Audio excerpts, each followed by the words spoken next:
Chip పోయిందని కూడా అనకూడదా? Chip దొబ్బిందని అనకూడదా?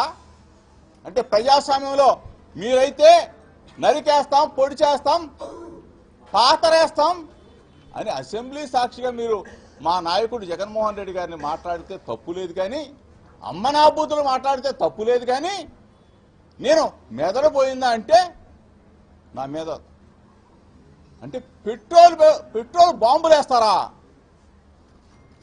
అంటే ప్రజాస్వామ్యంలో ఒక బలహీన వర్గాల వ్యక్తి ఇంటి మీద, వ్యక్తి కుటుంబాన్ని హతమార్చాలనో మట్టు పెట్టాలనో ఇంత దుర్మార్గం, ఇంత రాక్షస ఆనందానికి మీరు పొందుతారా?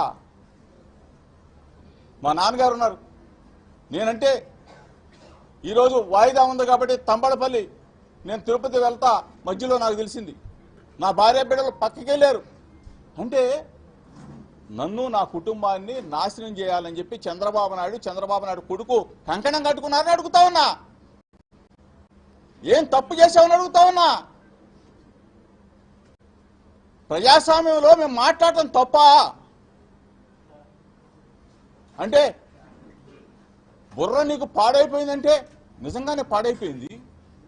నీకు పాడవకపోతే నా మీద ఎందుకు దాడికి నువ్వు విసుగొలుపుతావు? నా కుటుంబం, నా ఇంటి మీద పెట్రోల్ బాంబులా, కర్రలా, రాడ్లా, కొన్ని వందల మంది నీ